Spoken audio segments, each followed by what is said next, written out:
The objective of the public sector pay restructuring is to cut the wage bill, so civil servants need to face reality. They will not be happy with whatever offer is put on the table. Even though Clark claims that we're poor and don't have the resources, he says workers will be better off.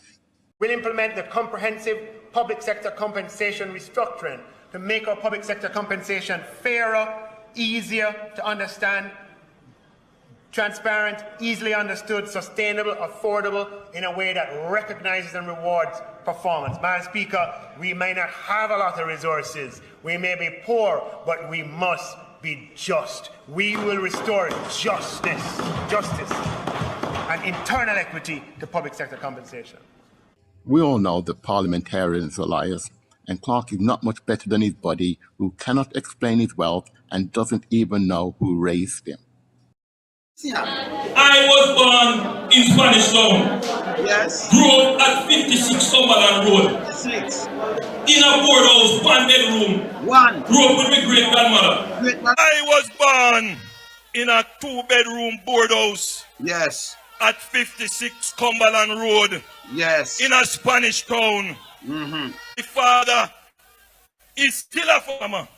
My Mother mother is a retired civil servant who sent the 2 of us, me and my sister. So your mother said you and your sister, okay? I remember my great grandmother and go with just in our next meeting, you know. I know I'm mad and him father, right? Only a bloody fool believes that Holness and Clark's pay restructuring will benefit the workers. It can't. Just look at the numbers. The implementation of restructured public sector compensation will lead to a significant rise in the wage bill, which will likely breach the wage to GDP target of 9% in Jamaica's fiscal responsibility laws. In 2013, the parliamentarians signed an IMF agreement to repay debt, and one condition was lowering the wage bill to 9% of GDP. The only way to lower a wage bill and increase compensation is by job cuts. Also, being linked directly to GDP, wages can only increase if GDP increases. But we are all aware that the economy barely grows, and constant low wages has resulted in the never-ending exodus of essential workers. The brain drain is no surprise. According to the IMF, in real terms, our GDP is 20% lower than 50 years ago.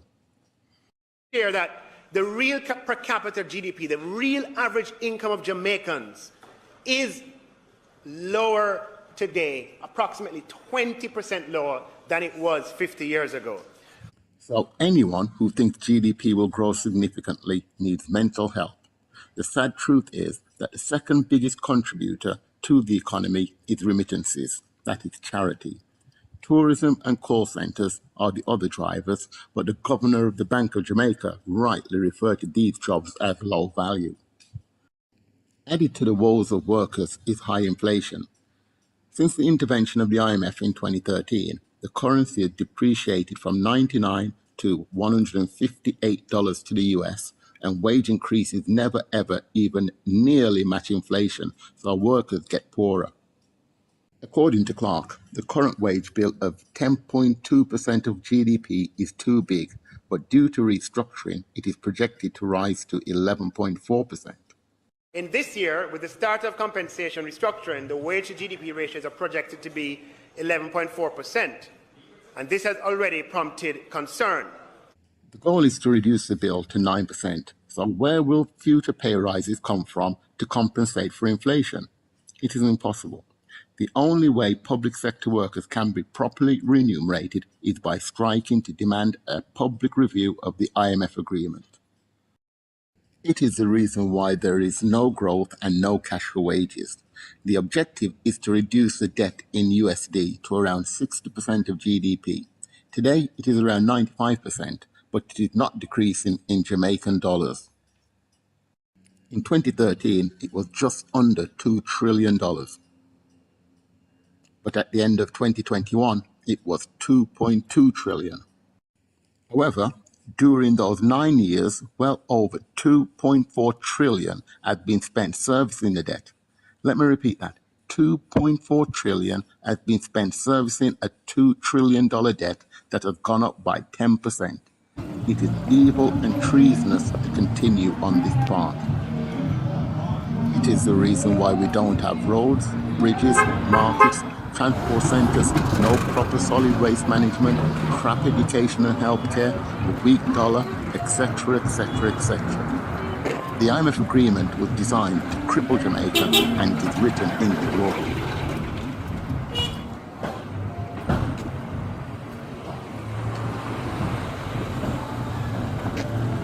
The government is abiding by the laws of Jamaica and laws that were passed in a bipartisan fashion for us to cast budgets that are consistent with attaining a debt ratio by 2028, so 8 years from now, at about 60% of GDP. This so-called law must be changed because investment to increase GDP and strengthen the Jamaican dollar should be the goal.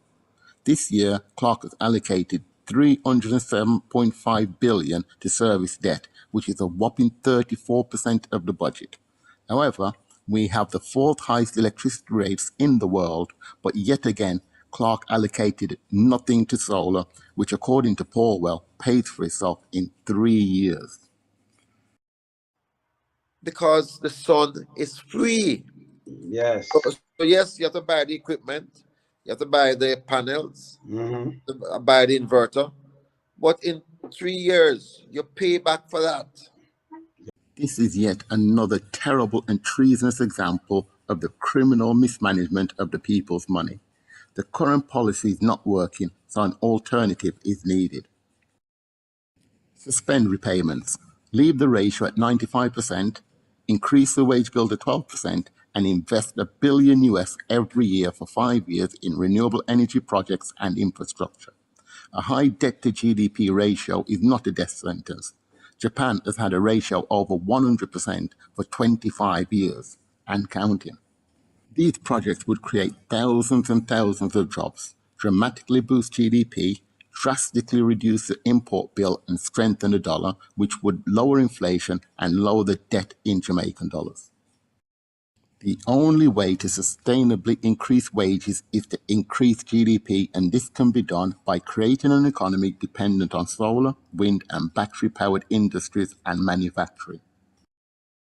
In the grey UK, the factory of luxury car maker Bentley is solar-powered, so the potential for Jamaica with lower labour costs is monumental. We should have been using free sunshine a decade ago, but due to corruption, we have JP-bloody-S. Low public sector wages prove that tourism and call centres cannot generate the revenues needed to run the country. The people need to take to the streets to demand a review of the IMF agreement.